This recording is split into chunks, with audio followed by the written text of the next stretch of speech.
नमस्कार दोस्तों, मेरा नाम धर्मेंद्र राजभर है। कॉन्सेप्ट के ऑप्शन ट्रेडिंग सीखे में आपका स्वागत है, जहां पर हम सीखते हैं कुछ ऑप्शंस के डेटा पॉइंट्स एंड कुछ ऑप्शंस के तरीके, ऑप्शन ट्रेडिंग के तरीके। ऑलराइट, तो चलिए मैं आज का टॉपिक स्टार्ट करता हूं। आज मैं आपको बताने वाला हूं कि जो ऑप्शन स्कैल्पिंग करते हैं उनके लिए क्या रूल्स एंड रेगुलेशन जरूरी है। ठीक है दोस्तों, आपने मेरे कई वीडियोज देखे होंगे जिसमें मैंने आपको ऑप्शन स्कैल्पिंग के कई तरीके मैंने बताए, कई स्ट्रैटेजीज है।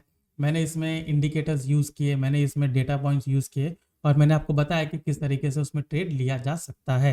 ठीक है, लेकिन मैं आपको एक चीज़ बताने चाह रहा हूँ कि सिर्फ स्ट्रैटेजी काम नहीं आती है। ऑलराइट, अगर हम डिसिप्लिन ट्रेडर नहीं बनते, हम रूल्स एंड रेगुलेशन नहीं फॉलो करते हैं, तो हम उसमें सक्सेसफुल ट्रेडर नहीं बन सकते हैं। तो किसी भी सेटअप को इस्तेमाल करने से पहले रूल्स एंड रेगुलेशन जान लेना बहुत जरूरी है और अपना जो लिमिटेशंस है, ठीक है, मतलब अपने ऊपर कुछ डिसिप्लिन रखना जरूरी है। नॉट लिमिटेशंस, लेकिन डिसिप्लिन रखना जरूरी है।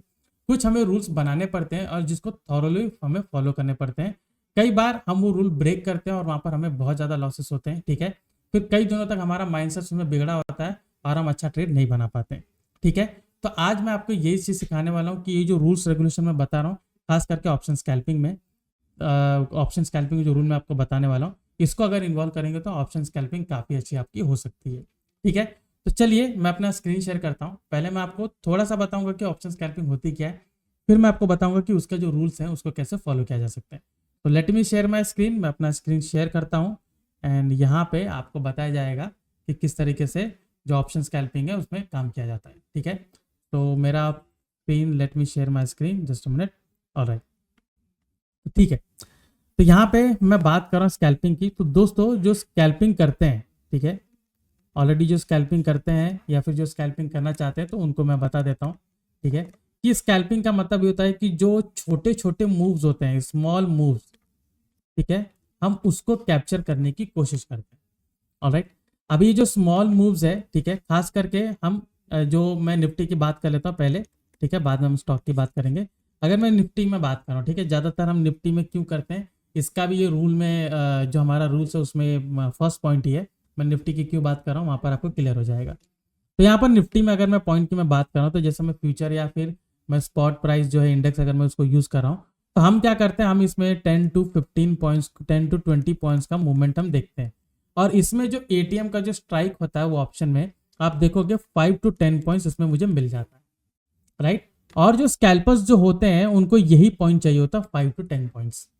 ठीक है, अभी जैसे अगर मैं एक लॉट की मैं बात कर रहा हूँ 75, तो 75 इंटू अगर मैं 10 करता हूँ तो मुझे 750 रुपीज़ यहाँ पर मिलने के आसार रहते हैं। राइट, अब इसमें से ब्रोकरेज जो भी कटेगा तो मेरे पास हो सकता है 690 680 है, जो भी ब्रोकर अकाउंट आपका होगा।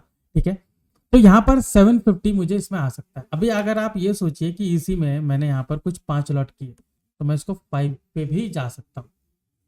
राइट, तो यहाँ पर मेरा 5 अगर जाएगा तो मुझे कितना हो जाएगा, यहाँ पर आप देखोगे अप्रॉक्सीमेट मेरा हो जाएगा यहाँ पे मोर देन 3000 रुपीज़ यहाँ पर मेरा ऐड हो जाएगा। ठीक है, अगर मैं इसी को मैं 5 मल्टीपल पे अगर मैं जाता हूँ तो कितना हो जाएगा, यहाँ पर 3007 समथिंग यहाँ पर मेरा रिटर्न मुझे आता है इसमें।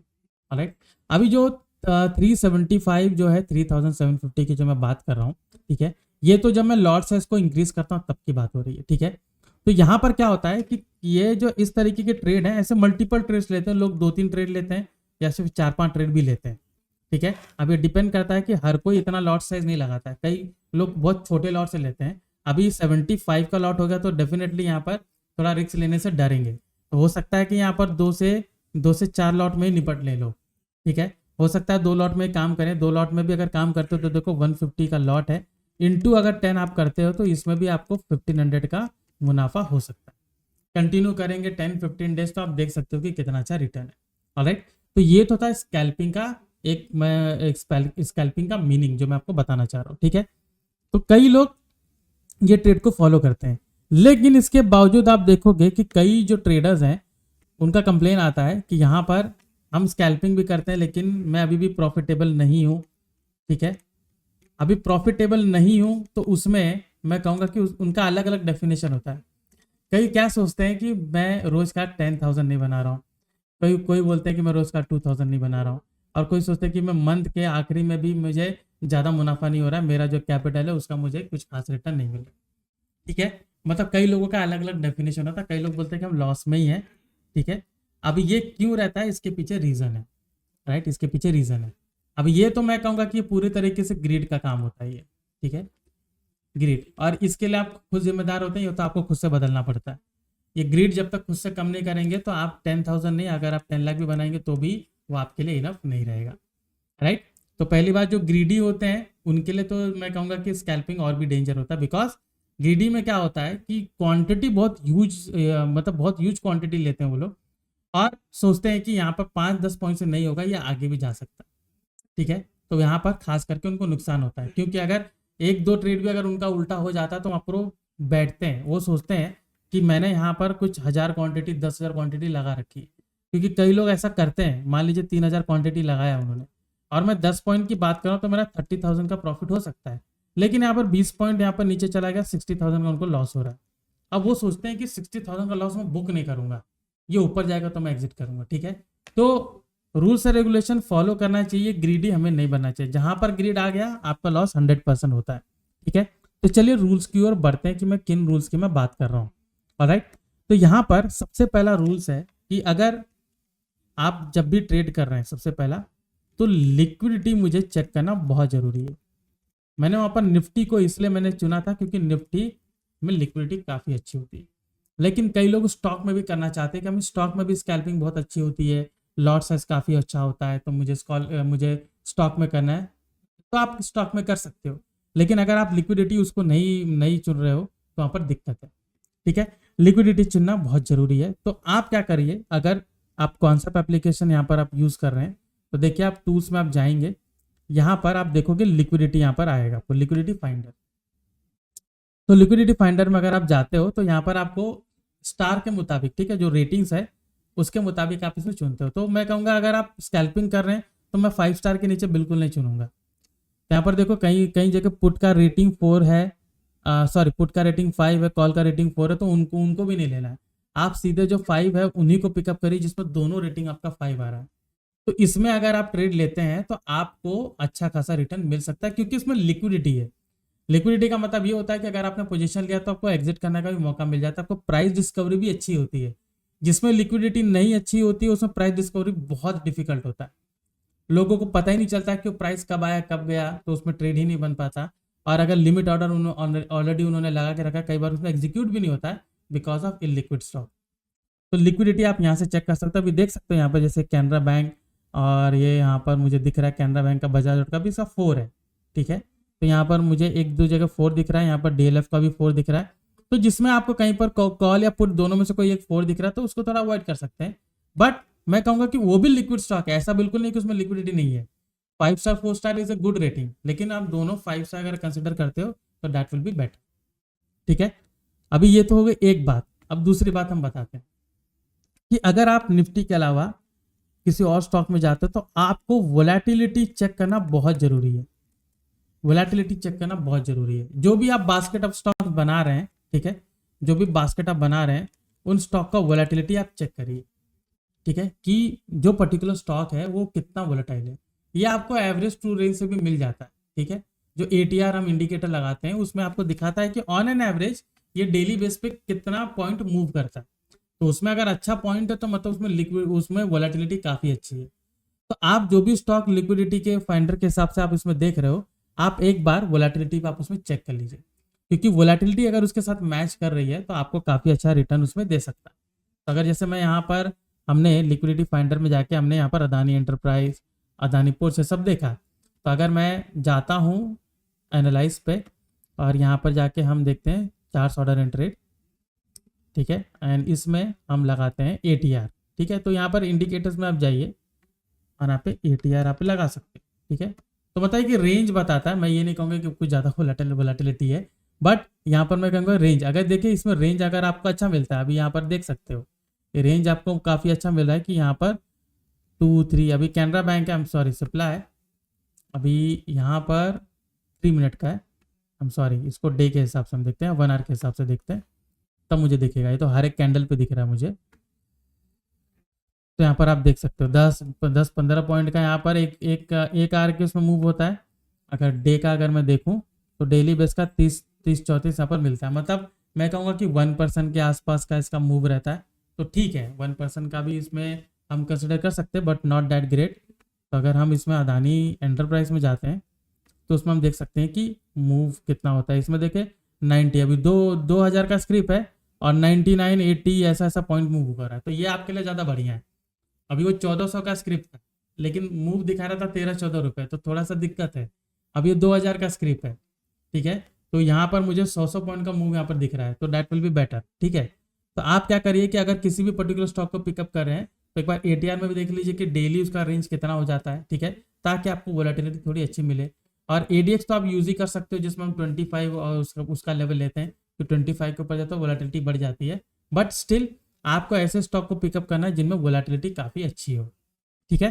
तो इसमें ज़्यादातर जो भी लार्ज कैप यहाँ पर आपको दिख रहे हैं इनमें वोलेटिलिटी काफ़ी अच्छी, बजाज फाइनेंस है, बजाज ऑटो है, ठीक है, इन सब में आपको काफ़ी अच्छा यहाँ पर मिलता है। हीरो मोटर कॉर्प, जो बड़े बड़े स्क्रिप हैं, इवन मारुति, ठीक है। निफ्टी इंडेक्स तो आप सारे ले सकते हो, ठीक है, मिड कैप हो गया, ये सब हो गया, आप इसमें ले सकते हो। निफ्टी तो आपका पहला प्रेफरेंस होना चाहिए क्योंकि उसमें वीकली एक्सपायरी है, तो आपको रिटर्न देने की क्षमता भी उसकी काफ़ी अच्छी होगी, राइट। तो ये हो गया हमारा फर्स्ट टॉप, ठीक है। अभी फर्स्ट पॉइंट 2 पॉइंट्स हो गया। अभी तीसरा पॉइंट यहाँ पर ऐड करना चाहूंगा कि यहाँ पर आपको ये भी चेक करने का जरूरत है कि पीरियड क्या है। पीरियड इन द सेंस कौन से टाइम पे आप ट्रेड करते हो।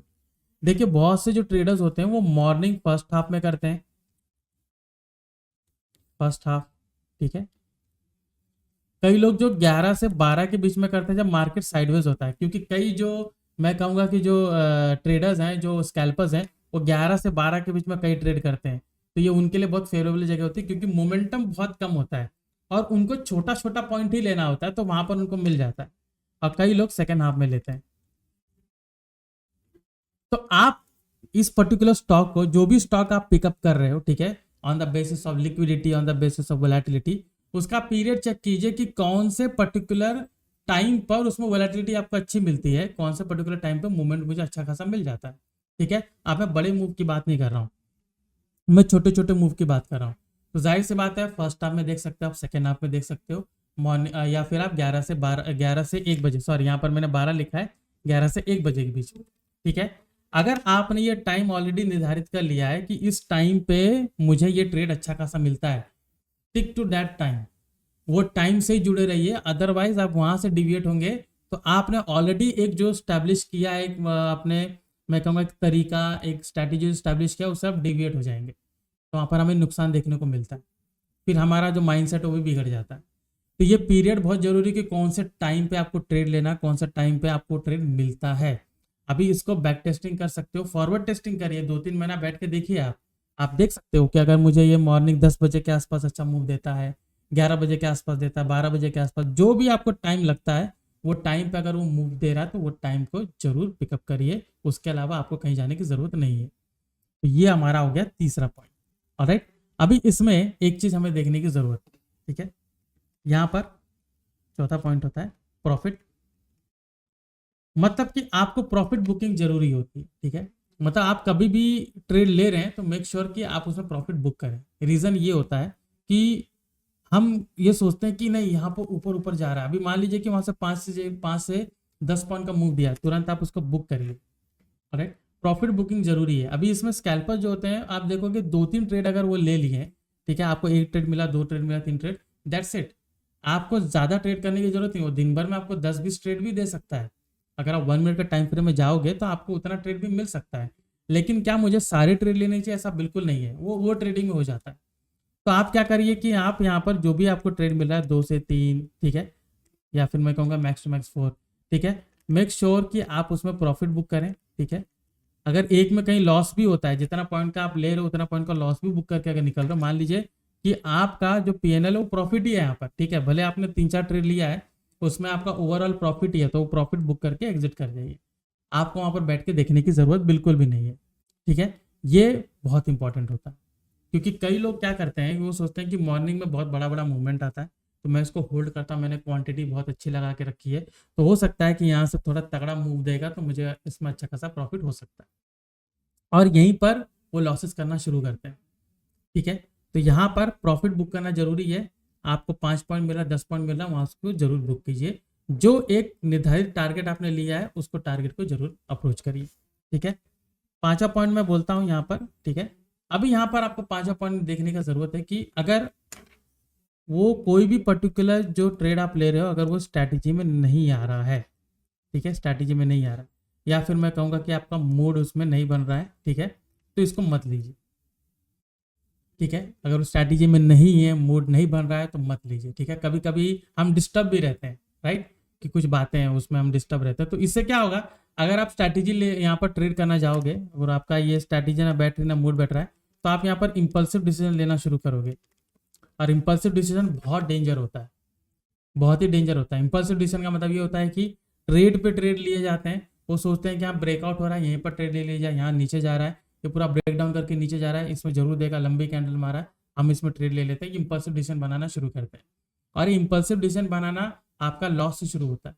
आपका अगर स्ट्रैटेजी बराबर वहाँ पर नहीं है, आपका मूड भी बराबर नहीं है, ठीक है, आपका माइंडसेट बराबर नहीं है, आप सोच रहे हो कि आज कुछ कारणों की वजह से आपका मूड नहीं है, लेकिन फिर भी उसके बावजूद आप ट्रेड लेते हो, और वहाँ पर अगर एक जगह लॉस हो गया तो आप वहाँ रुकेंगे नहीं। ठीक है, कई ट्रेडर्स को मैंने देखा वो रुकते नहीं है, फिर वो आगे ट्रेड पे ट्रेड बनाना शुरू करते हैं, वो लॉसेस को रिकवर करने की कोशिश में करते हैं, जो कि एक बहुत ही डेंजरस अप्रोच होता है। ऑलराइट, तो ये सारी चीजें जो मैंने आपको बताया इनको हमें फॉलो करना पड़ता है। तो आज के सेशन में मैंने आपको बताया कि किस तरीके जो स्कैल्पर्स है उनको रूल्स और रेगुलेशन फॉलो करना चाहिए। मैंने आपको कुछ रूल्स मैंने आपको बताया, कुछ 5 रूल्स बताए, इसको अगर आप फॉलो करते हो तो आपकी ट्रेडिंग जर्नी और भी डिसिप्लिन बन सकती है। ऑलराइट, और आपका जो सफर है ट्रेडिंग का और भी आसान बन सकता है। ऑलराइट, तो आज के सेशन में इतना ही था, जहां पर मैंने कुछ रूल्स एंड रेगुलेशन के बारे में बात किया स्कैल्पिंग में। आई होप आपको ये सेशन पसंद आया होगा। ऑलराइट, सो जुड़े रहिएगा, मैं कुछ और सेशन के साथ आता रहूंगा, जहां पर मैं कुछ और डेटा पॉइंट बताता रहूंगा, कुछ और तरीके बताता रहूंगा जो आपको काफी कामगार साबित हो सकते हैं। Alright, so this is Dharmendra Rajbhar signing off. आपका नमस्कार, थैंक यू।